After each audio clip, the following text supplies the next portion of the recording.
Assalamualaikum warahmatullahi wabarakatuh. Alhamdulillahi hamdan katsiran tayyiban mubarakan fihi mubarakan alaihi kama yuhibbu rabbuna wa yarda. Asyhadu an la ilaha illallah wahdahu la syarika lahu wa asyhadu anna Muhammadan abduhu wa rasuluh.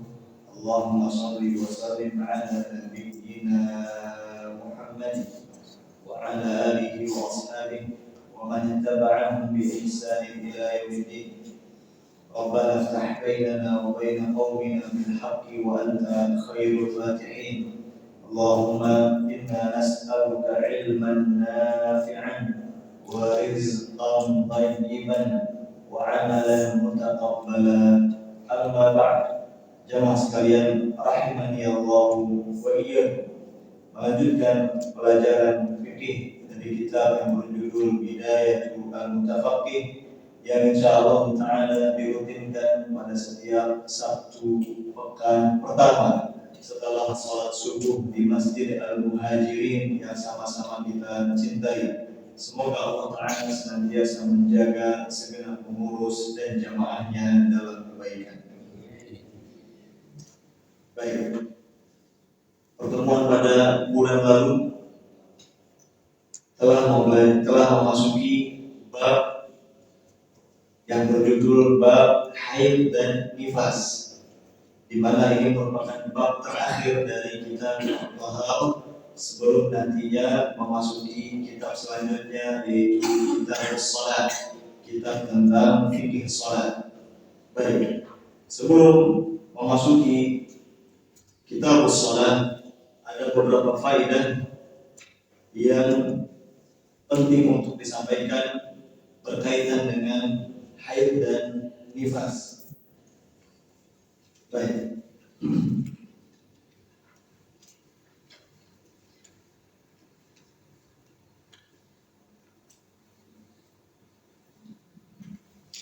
Langsung saja.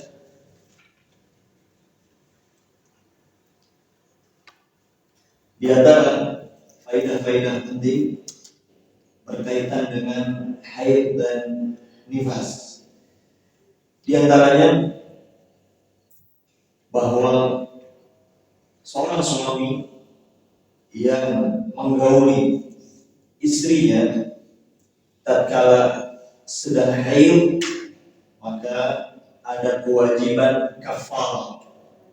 Ada kewajiban kafarah. Kafarah. Yani sebagaimana yang telah lalu pada bahasa sebelumnya bahwa menjima istri di bagian kemaluannya padahal ia sedang haid, maka ini termasuk perkara yang diharamkan, bahkan ia termasuk dosa besar sebagaimana telah ditunjukkan oleh dalil.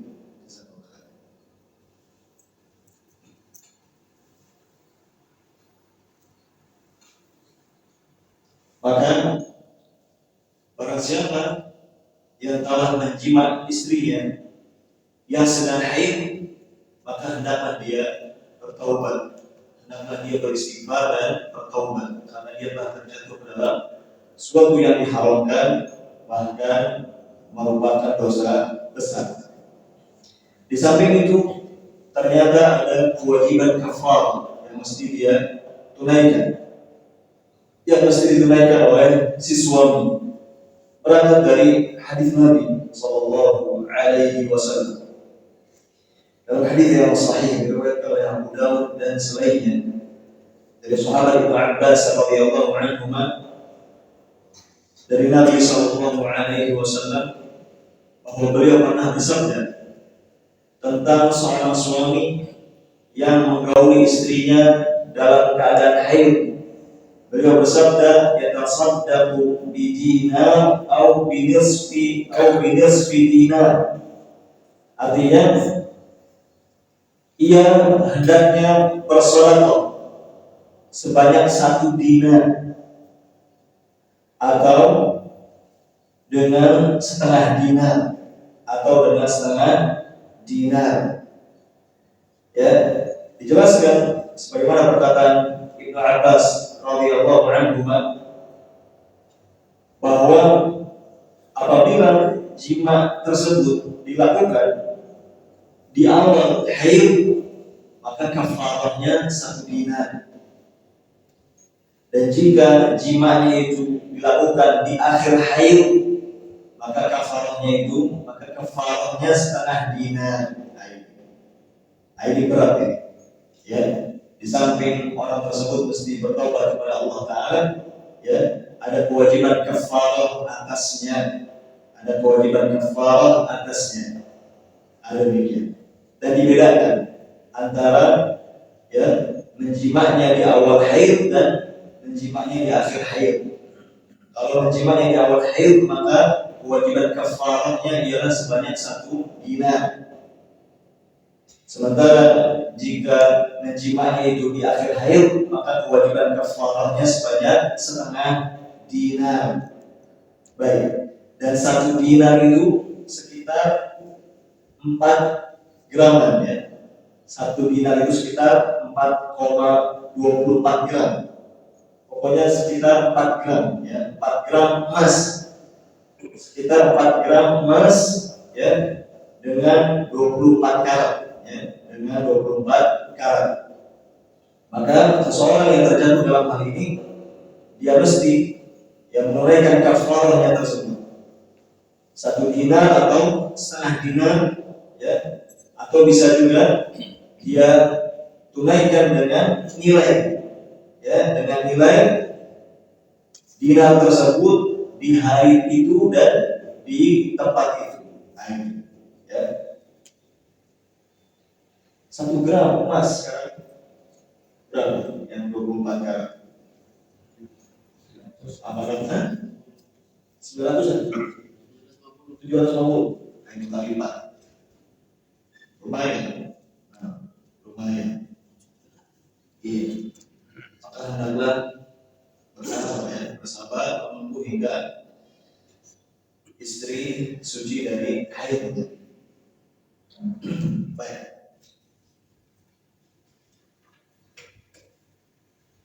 Jamaah sekalian rahimanallahu wa iyyakum, itu di antara faedah penting yang perlu disampaikan. Hanya saja ada tambahan terkait kewajiban kafarah tadi, disyaratkan bahwa orang tersebut tatkala terjatuh padanya dalam kondisi ingat, tidak lupa. 1. Syarat kedua, dalam kondisi dia mengetahui hukum itu. 2. Dalam kondisi mengetahui. Yang ketiga, dalam kondisi sukarela, yakni tidak dipaksa. Ini 3 syarat. 3 syarat terkena kewajiban kafarah tersebut. Ya. Suami tersebut melakukannya dalam kondisi ingat, tidak lupa. Yang kedua, dalam kondisi mengetahui ya, bahwa sebetulnya itu haram, tapi tetap dia kerjakan. Beda dengan yang tidak belum mengetahui hukumnya. Maka itu tidak terkena kewajiban kafarah tadi. Syarat yang ketiga adalah sukarela, bukan karena dipaksa. Jadi mesti terpenuhi 3 syarat tadi untuk terkenanya kewajiban kafarah. Jika salah satunya saja tidak terpenuhi, maka dia tidak terkena kewajiban kafarah. Namun perlu dijelaskan hukum tersebut agar dia tidak mengulanginya kembali di waktu berikutnya.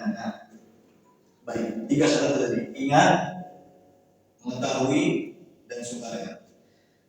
Jamaah sekalian rahimanallahu wa iyyakum, faedah yang lain berkaitan dengan bab haid dan nifas, disebutkan bahwa seorang wanita dapat mengetahui berhentinya darah haid dengan salah satu dari 2 cara, dengan salah satu dari 2 tanda. Untuk mengetahui seorang wanita untuk mengetahui berhentinya darah haid dia, itu bisa mengacu kepada salah satu dari 2 perkara. Yang pertama, Yang pertama ialah keluarnya cairan, ya, keluarnya cairan putih bening. Ini perkara pertama, acuan pertama. Keluarnya suatu cairan putih bening, ya, putih bening, transparan dari, ya, dari tempat haid, dari tempat haid, dari tempat haid. Ini acuan pertama yang dengannya seorang wanita bisa menghukumi bahwa darah haidnya telah berhenti, yaitu sudah keluar dari kemaluannya, dari tempat haidnya itu cairan yang baru, cairan yang lain yang berwarna putih bening. Nah, jika ini sudah keluar, maka menandakan, ya, darah haidnya telah berhenti. Itu acuan yang pertama.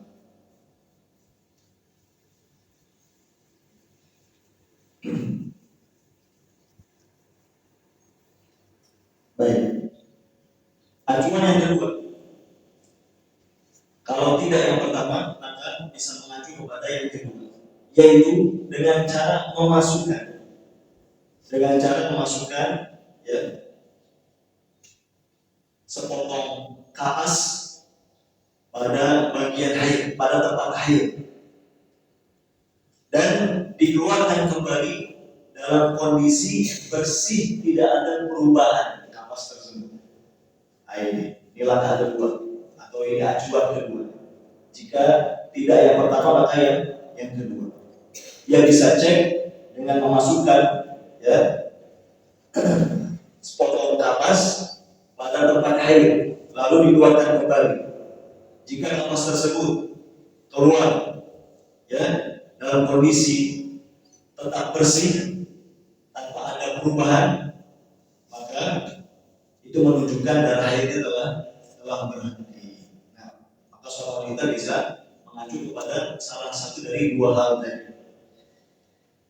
Baik, jamaah sekalian, rahimanallahu wa iyyakum. Faedah lainnya yang bisa kita petik dari bab ini sebelum berpindah ke kitab shalah, yaitu dibolehkan bagi seorang suami untuk menjumbu istrinya yang sedang haid. Dibolehkan bagi suami untuk menjumbu istrinya yang sedang haid. Baik. Karena yang diharamkan itu hanya menjima istri pada bagian kemaluannya saja pada saat haid, ya, pada saat haid. Adapun selain itu berupa cumbuan dan lain sebagainya, maka itu dihalalkan, dibolehkan. Baik. Adapun menggauli istri pada bagian dubur, ini hukumnya haram. Menggauli istri pada bagian dubur hukumnya haram dan termasuk dosa besar, sebagaimana ditunjukkan oleh dalil. Tidak boleh menjima istri pada bagian duburnya. Baik, berkaitan dengan faedah barusan, ibunda kita Aisyah radhiyallahu anha berkata pada riwayat yang sahih muttafaqun alaih, diriwayatkan oleh Al-Bukhari dan Muslim, beliau mengatakan, dahulu Rasulullah sallallahu alaihi wasallam memerintahkan kepadaku agar aku mengenakan sarung. Lalu beliau pun menjumbuiku tatkala aku sedang haid. Ini persaksian ibunda kita Aisyah radhiyallahu anha bahwa Nabi sallallahu alaihi wasallam selaku suami beliau pernah memerintahkan beliau untuk bersarung, mengenakan sarung dalam rangka menutupi bagian kemaluan, ya, karena beliau sedang haid pada saat itu dan Nabi sallallahu alaihi wasallam hendak menjumbuinya. Boleh, ya, hal tersebut boleh. Hadis lain sabda Nabi sallallahu alaihi wasallam dalam hadis yang sahih diriwayatkan oleh Imam Muslim, beliau bersabda, "Isna'u kulla syai'in illa nikah." Silakan kalian lakukan apa saja kecuali jima. Ini sabda Nabi sallallahu alaihi wasallam kepada para suami, ya, yang hendak bersenang-senang dengan istrinya. Beliau sallallahu alaihi wasallam sampaikan, silakan kalian berbuat apa saja, Ya, apa saja kecuali satu, yaitu jima. Ya, menjima istri pada bagian kemaluannya sementara ia sedang haid, maka itu dihindari. Faedah berikutnya yang bisa kita petik pula pada bab haid dan nifas ini, yaitu terkait al-qudrah was-sufrah, yaitu warna keruh atau warna kekuningan. Ya, warna keruh dan warna kekuningan. Ini masalah tentang keluarnya al-qudrah atau adanya al-qudrah dan sufrah, warna keruh dan warna kekuningan. Nah, ini yang terkadang membuat bingung, membuat rancu sebagian wanita keluarnya hal ini, yaitu adanya warna keruh atau warna kekuningan. Apakah itu haid atau suci? Itu menunjukkan haid atau menunjukkan suci? Maka kesimpulannya ialah disebutkan di sini, kalau dua hal tadi itu keluarnya di masa haid, maka itu dihukumi haid. Dua hal tadi, kekeruhan dan kekuningan, kalau keluarnya atau adanya di masa haid, maka itu dihukumi haid. Tetapi jika itu adanya di masa suci, maka itu dihukumi suci. Jika kedua hal tadi adanya, munculnya di masa suci, maka itu dihukumi suci. Kita akan bacakan dalilnya. Hadis yang pertama, hadis sahih, diriwayatkan oleh Imam Malik dan selainnya. Ya. Yang mana singkatnya dalam hadis tersebut, kaum wanita pada saat itu pernah mendatangi ibunda Aisyah radhiyallahu anha untuk meminta fatwa, untuk bertanya. Ya, di mana kaum wanita mendatangi beliau dengan membawa semacam kapas, ya, dengan membawa semacam kapas yang terdapat padanya as-sufrah, warna kekuningan, ya, warna kekuningan dari masa haid yang keluar dari kemaluan wanita.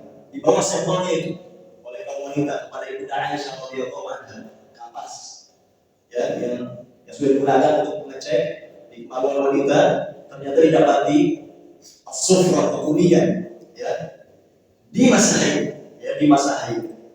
Mereka pun bertanya, ya, kepada beliau, apakah sudah mesti sholat?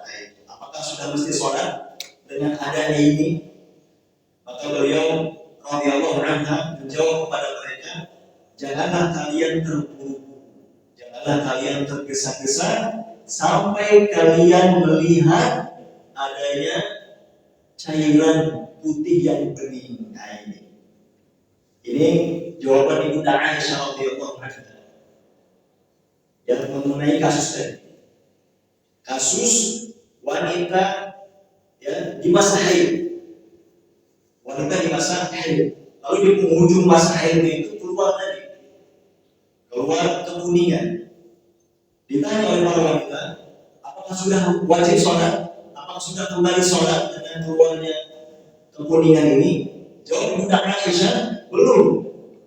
Jangan buru-buru, jangan tergesa-gesa sampai kalian melihat atau mendapati acuan yang pertama tadi, yaitu keluarnya, ya, cairan putih yang bening. Artinya sufrah tadi, kekuningan yang tadi itu masih dihukumi haid, karena di masa haid adanya. Jadi kalau seorang wanita sedang haid lalu di penghujungnya, ya, sudah keluar kekuningan tadi, itu masih dihukumi haid, kata ibunda Aisyah radhiyallahu anha, sampai betul-betul tidak ada warna kuning, ya, sampai keluarnya tadi suatu cairan yang putih bening. Makanya bisa dicek dengan kapas tadi.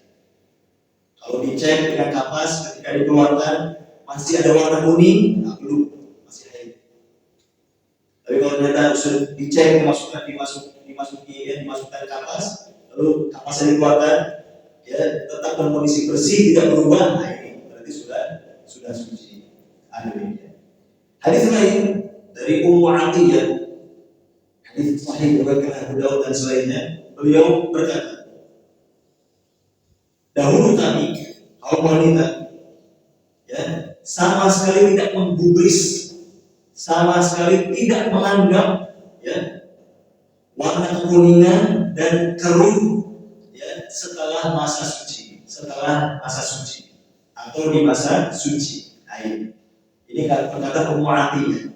Kami dahulu para wanita tidak menggubris, tidak menganggap keluarnya atau adanya warna kekuningan, ya, atau warna keruh di masa suci. Kalau tadi hadis Aisyah radhiyallahu anha yang tadi itu di masa haid, maka dihukumi haid keluarnya kekuningan dan keruh tadi. Tapi di hadis Ummu Atiyah ini, kalau dalam kondisi suci, ternyata muncul atau didapati warna keruh atau kekuningan dari kemaluan wanita, maka kata Ummu Atiyah, kami tidak menggubris itu, artinya kami tidak menganggap itu sebagai haid, masih suci. Karena kadang-kadang terjadi, ya, misalnya cairan keputihan, wanita sedang haid, wanita sedang suci, ya, wanita sedang suci, kemudian keluar cairan keputihan, itu seringkali kadang-kadang sebagian wanita cairan keputihannya itu agak warna kuning, agak kekuningan, agak keruh. Maka kalau keluarnya di masa suci itu dianggap suci. Baru dianggap haid kalau sudah mulai keluar warna haid. Jangan tunggu, jelas ya. Ya dari patokannya buat warna keruh dan kuningnya, ya, keluarnya di masa apa? Di masa haid atau di masa suci? Kalau munculnya di masa haid, maka itu masih haid. Kalau munculnya di masa suci, maka itu masih suci. Beres. Ya, semoga bisa dipahami. Jamaah sekalian, rahimanallahu wa iyyakum. Faedah berikutnya di sini, ya, masih ada beberapa faedah penting. Darah yang keluar setelah keguguran. Apakah dihukumi nifas ataukah tidak? Darah yang keluar setelah keguguran. Apakah dihukumi nifas atau tidak? Maka disebutkan sebagaimana keterangan dari kitab Al-Iqlil bahwa mengenai hal ini, untuk menghukuminya itu mengacu atau tergantung pada kegugurannya. Kalau kegugurannya itu sudah berbentuk, kalau keguguran yang keluar itu sudah berbentuk fisik manusia, meskipun kecil, ya, maka ini dihukumi nifas. Tetapi kalau ternyata keguguran itu keguguran yang masih muda, belum berbentuk layaknya fisik manusia, bayi kecil, ya, maka ini dihukumi istihadah dan darah tersebut tidak dianggap haid. Ini masalah tentang darah yang keluar setelah keguguran. Artinya wanita yang sempat positif hamil kemudian tidak jadi hamil karena keguguran keluar dulu. Apakah darah yang keluar tersebut dihukumi nifas sehingga berlaku ketentuan nifas ataukah bukan nifas? Maka tadi keterangannya mengacu kepada, ya, keguguran tersebut. Bagaimana keluarnya? Kalau sudah berbentuk layaknya bentuk manusia, meskipun kecil, janin kecil, maka itu dihukumi nifas. Tapi kalau kegugurannya masih muda, di masa awal hamil, keguguran, ya, belum berbentuk layaknya fisik manusia kecil, maka itu dihukumi istihadah.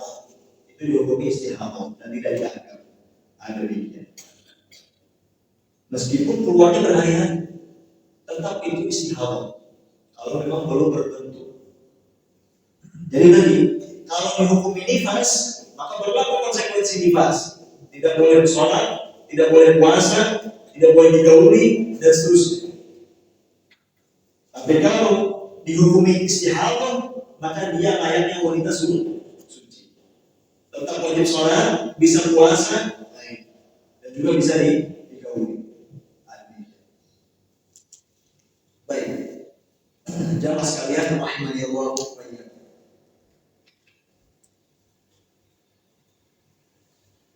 Faedah lain, ya, untuk penegasan disebutkan di sini faedah lainnya, ya, faedah berikutnya dibolehkan bagi wanita istihadah untuk digauli oleh suaminya.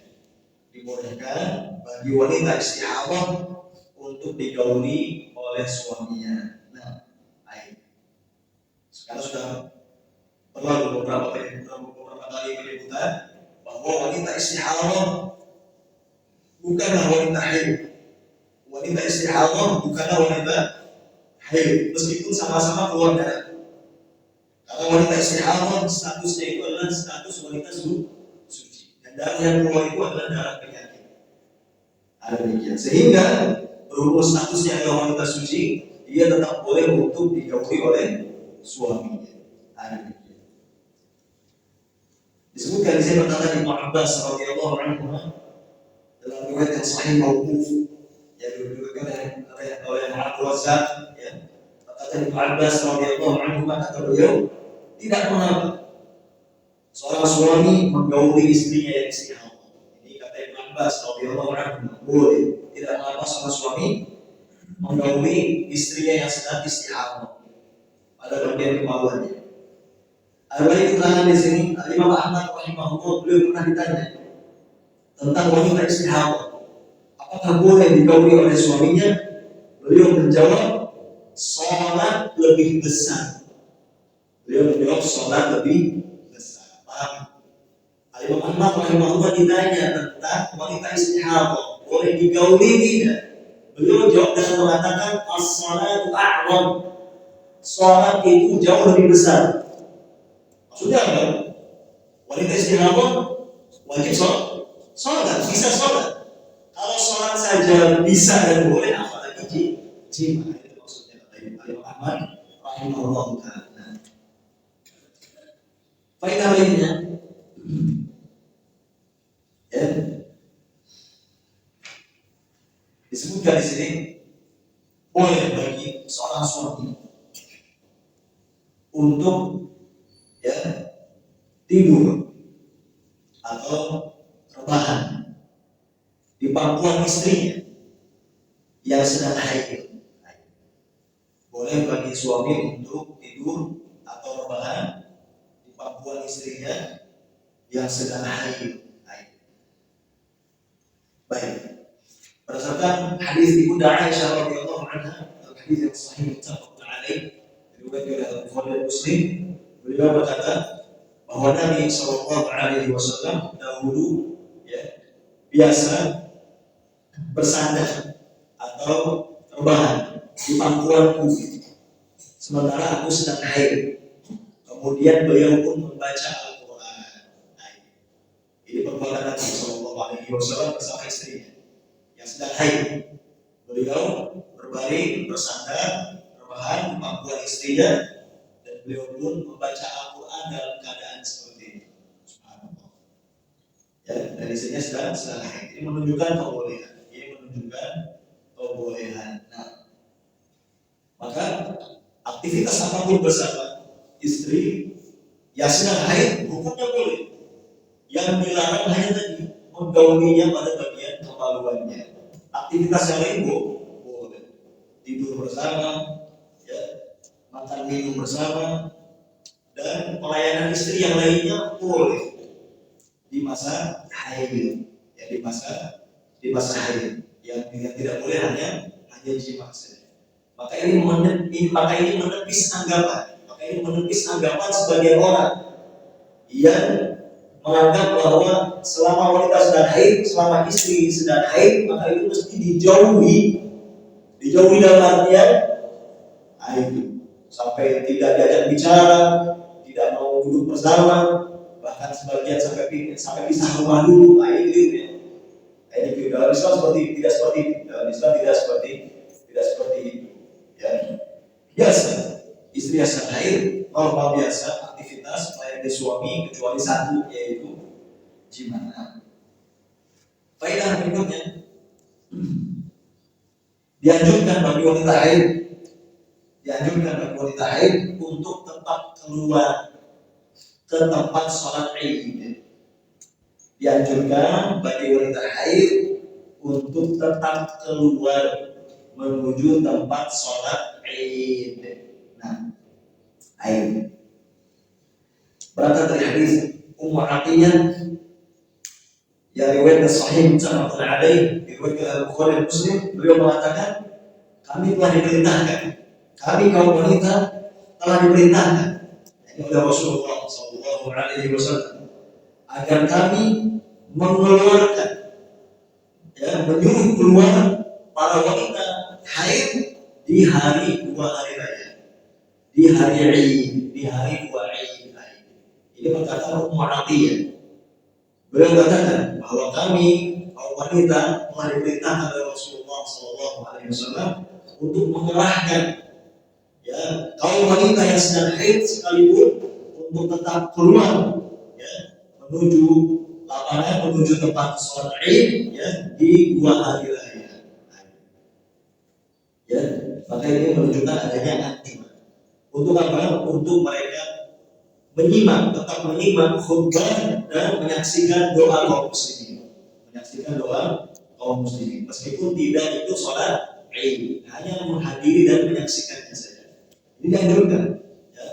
Ini juga menjadi nasihat bagi sebagian wanita yang bermalas-malasan untuk menghadiri sholat Id dengan alasan kalau sedang haid. Tidak, sunnahnya tetap keluar. Sunnahnya tetap keluar, bukan malah di rumah main HP atau nonton TV, bukan. Hari raya keluar, meskipun sedang haid. Nah, faedah yang berikutnya, antara faedah yang kita petik terlebih dahulu sebelum berpindah ke kitab sholat, yaitu wanita haid mengqadha puasa namun tidak mengqadha sholat. Wanita haid mengqadha puasa namun tidak mengqadha sholat. Nah, baik, berdasarkan perkataan Ibunda Aisyah radhiyallahu anha dan riwayat yang sahih muttafaqun alaih, diriwayatkan oleh Al-Bukhari dan Muslim, bahwa beliau berkata, kami diperintahkan untuk mengqadha puasa dan kami tidak diperintahkan untuk mengqadha salat.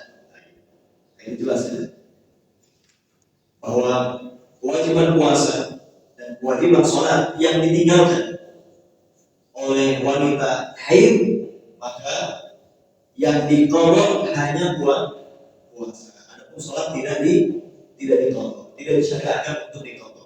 Baik. Artinya kalau ada beberapa hari dari bulan Ramadan yang ditinggalkan oleh wanita haid puasanya, dia tidak berpuasa, maka setelah Ramadan ada kewajiban qadha, mengganti hari di bulan Ramadan yang dia tinggalkan puasanya.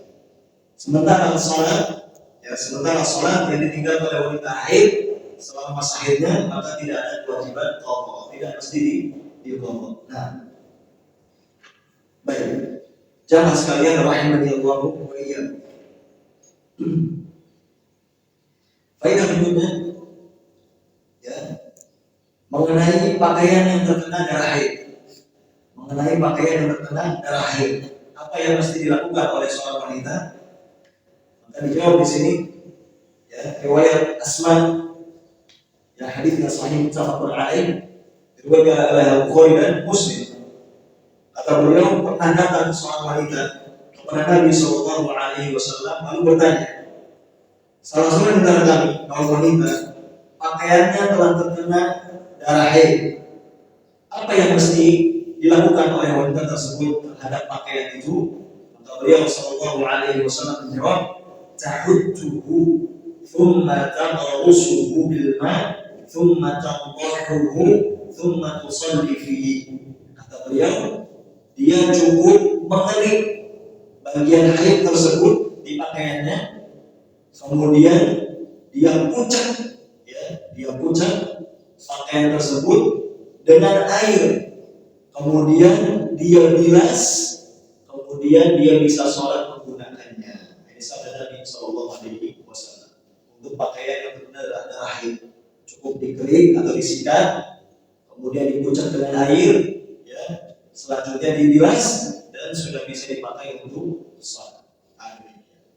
Meskipun tidak pakai sabun sekali, air cukup pada asalnya, ditambah dengan sabun silakan. Dan juga meskipun apabila hal-hal tadi telah dilakukan, namun ternyata masih ada, ya, pulaunya, itu tetap bisa digunakan untuk sholat. Karena sebagian tidak langsung hilang, itu dia penampakannya. Tetapi kalau hal-hal tadi yang disebut oleh Nabi Sallallahu Alaihi Wasallam telah dilakukan, itu tetap bisa dipakai untuk sholat pakaian tersebut, meskipun masih ada bercak pulaunya, masih ada pulaunya, masih ada peninggalan lainnya. Tapi ketika hal-hal tadi sudah dilakukan, maka itu pakaian tersebut sudah suci dan bisa digunakan untuk sholat. Nah, beres, alhamdulillah, selesai dari kitab At-Taharah, selesai dari bab haid dan nifas, sekaligus selesai dari kitab At-Taharah. Jamaah sekalian rahimani Allah wa iyyakum. 5 apa 7? Masih berapa? 7 menit lagi. Lanjut aja ya. Nanti tinggal dicukupkan kalau sudah ya. Nah, jamaah sekalian rahimani Allah wa iyyakum. Kita percepat saja untuk sedikit mengambil bagian dari kitab Shalah. Baik, selesaikan kita dari kitab Taharah, fikih tentang bersuci, yang mana di masjid ini dimulai dari bab wudu. Ya, di masjid ini dimulai dari bab wudu. Maka semoga Allah Taala jadikan apa yang sudah kita pelajari menjadi ilmu yang bermanfaat dan membuahkan amalan saleh serta menghadirkan rasa takut kepada Allah Subhanahu wa Ta'ala. Masuk kepada kitab As-Shalah, yaitu terkait, ya, fikih hukum-hukum seputar salat.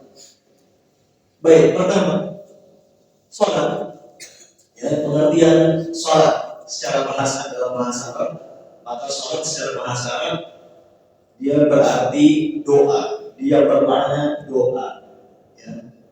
Kata salat pengertiannya secara bahasa dalam bahasa Arab maknanya adalah doa.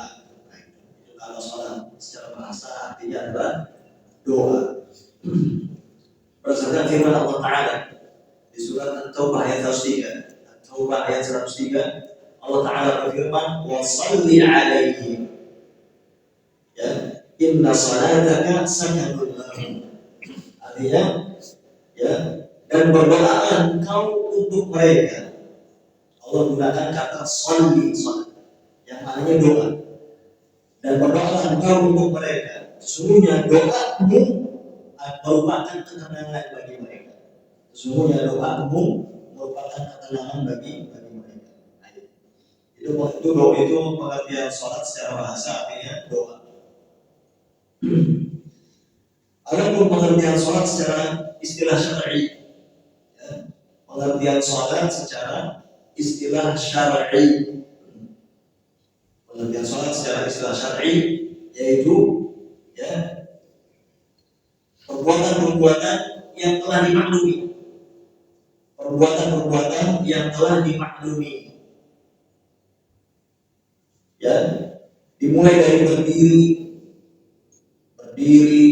ruku, sujud, duduk, ya, ayat. Atau pengertian begini, pengertian sholat secara istilah syar'i ialah, ya, perbuatan-perbuatan yang telah dimaklumi. Perbuatan-perbuatan dan ucapan-ucapan yang telah dimaklumi. dibuka dengan takbir dan diakhiri dengan salam. Di dalamnya berupa seperti berdiri, ya, ruku, sujud, duduk, bacaan, berzikir dan lainnya dari rangkaian kaifiyat sholat. Nah, dari pengertian sholat secara istilah syar'i ini, ya, ini menepis dan menyanggah, ya, sebagian kalangan, sebagian orang yang punya persepsi berbeda tentang sholat, punya persepsi berbeda tentang sholat. Ya, di antaranya ada sebuah pemahaman yang keliru, yaitu yang memahami bahwa sholat yang dimaksud adalah berzikir, semata berzikir ingat Allah, ya, semata berzikir ingat Allah. Nah, ini ada dipahami oleh sebagian kalangan, sebagian aliran ada yang memahami seperti itu. Jadi dia cukup duduk, ya, berdiam diri, bersemedi, mengingat Allah, berzikir, lalu sudah dikatakan sudah sholat, lalu dikatakan sudah sholat. Nah, ini keliru. Ketika ditanya, kenapa kamu belum sholat?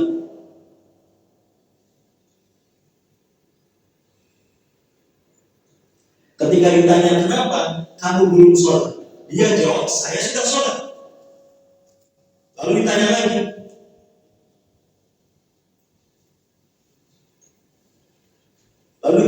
sholat apa? Dia katakan, barusan saya sholat. Bagaimana tata cara sholatnya? Yaitu cukup mengingat Allah. Ada yang seperti itu. Yang disebut, sebagai nyebutnya eling-eling apa? Itu ada masih ada keyakinan seperti itu. Jadi dengan cara berdiam diri seperti itu, cuma bersemedi, ingat Allah, dikatakan sudah sholat. Maka dalam syariat Islam, ya, kewajiban sholat 5 waktu, subuh, zuhur, asar, maghrib, isya, bukan seperti itu. Tetapi sholat yang maksud adalah tadi rangkaian aktivitas perbuatan dan ucapan yang maklum, dari dibuka dengan takbir, diakhiri dengan salam. Itu namanya sholat. Adapun duduk berdiam diri, bersemedi, ingat Allah, lalu dikatakan sholat, itu bukan sholat. Dan sayangnya pemahaman sesat seperti itu berdalil dengan ayat Al-Quran. Firman Allah Ta'ala, Allah berfirman, wa aqimis sholata lidzikri. Dirikanlah olehmu sholat untuk mengingatku. Yang dipahami oleh aliran seperti itu, lihat tujuan sholat kata Allah mengingatku. Berarti kalau sudah ingat Allah tidak perlu sholat. Ini jelas pemahaman yang sesat. Ini masih ada, ya, yang seperti itu. Ya, ayatnya benar, namun pemahamannya keliru. Tidak ada sama sekali Rasulullah SAW tentang sahabat yang radhiyallahu anhu memahami ayat itu seperti yang mereka pahami. Ya, perhatikan ayatnya, wa aqimis shalah. Dirikanlah olehmu shalah, tetap disuruh kerjakan shalah yang faedahnya adalah untuk mengingat Allah Subhanahu wa Ta'ala. Tidak seperti yang dipahami tadi. Walhal pada keadaan Nabi SAW sampai menjelang wafatnya beliau masih sholat. Pemahaman sholat siapa yang kita ikuti? Sholat versi Nabi SAW atau versi aliran seperti itu? Itu beliau, ya. Baik, sedikit lagi diakhiri sebelum ke soal jawab kita ada. Dan soal ini merupakan salah satu dari rukun Islam. Soal ini merupakan salah satu dari rukun Islam, ya, yang kewajibannya sangat ditekankan. Surah An-Nisa ayat 103, An-Nisa ayat 103, Allah Ta'ala berfirman, Inna salata kanat 'alal mu'minina kitaban mawquta. Ya, artinya sesungguhnya sholat itu atas orang-orang yang beriman merupakan suatu kewajiban yang telah ditentukan waktunya. Dan Allah katakan kitaban mawquta. Sholat itu wajib, ya. Sholat itu wajib. Karena ulama telah ijma' sepakat, barang siapa yang mengingkari kewajiban sholat, dia telah kafir, murtad, keluar dari agama Islam. Kalau dia mengingkari kewajiban sholat, dia mengatakan sholat tidak wajib, ya, sholat itu boleh-boleh saja, yang sholat yang monggo, nggak sholat yang monggo, ini kafir. Ya, tak boleh seperti itu. Kita mengukur karena dia mengingkari ayat tersebut. Dan juga sholat ini merupakan salah satu dari rukun Islam. Hadis sahih muttafaqun alaih, Nabi sallallahu alaihi wasallam bersabda, "Bunyal Islamu ala khamsin, syahadati an la ilaha illallah wa anna Muhammadar Rasulullah wa iqamis shalah." Dan seterusnya. Beliau bersabda sallallahu alaihi wasallam, agama Islam telah dibangun di atas 5 rukun. Yang pertama, syahadat la ilaha illallah wa anna Muhammadar Rasulullah. Yang kedua, dan menegakkan salat. Dan salat yang dimaksud sebagai rukun Islam dalam hadis tersebut adalah salat fardu 5 waktu. Adapun salat sunnah maka itu bukan rukun Islam. Yang rukun Islam itu adalah salat fardu 5 waktu. Ada demikian. Maka salat ini merupakan rukun Islam dan juga hukumnya wajib. Hukumnya wajib. Kewajiban tersebut tidaklah gugur. Kewajiban tersebut tidaklah gugur melainkan ketika seseorang sudah tidak waras lagi, sudah tidak berakal lagi. Ya, seseorang yang dalam kondisi sudah tidak berakal lagi, sudah error menjelang wafatnya, sakit berat, ya, maka pada saat itulah seseorang tidak wajib sholat. Tetapi selama akal masih ada dan berfungsi, bagaimanapun keadaan fisiknya tetap wajib sholat. Jangan seperti sebagian pasien di rumah sakit yang bermudah-mudahan meninggalkan sholat dengan alasan karena pakai infus, karena banyak alat kabel-kabel di badan, ya, karena bawa tiang infus, karena ya banyak gips atau perban, karena kaki lumpuh, tangan lumpuh, itu tetap wajib sholat, tetap sholat, ya, selama akalnya masih berfungsi, masih ada. Jangan seperti sebagian pasien di rumah sakit yang bermudah-mudahan. Ingat, sakit itu tanda mau mati. Jangan disikapi malah dengan meninggalkan sholat. Nanti suul khatimah. Justru sakit itu harus kencang sholat itu, menjalan lagi sholat. Ada demikian. Sebagian di rumah sakit sampai ya, sekian hari, sekian pekan, sekian bulan meninggalkan sholat itu dosa besar. Dosa besar. Ada demikian. Demikian seperti itu ya, untuk mukadimah sholatnya. Nanti kita masuk ke bab yang pertama, yaitu bab tentang fikih adzan dan iqamah. Insyaallah taala. Wassallallahu wasallam ala nabiyina Muhammad. Dipersilakan jika ada yang ingin disampaikan.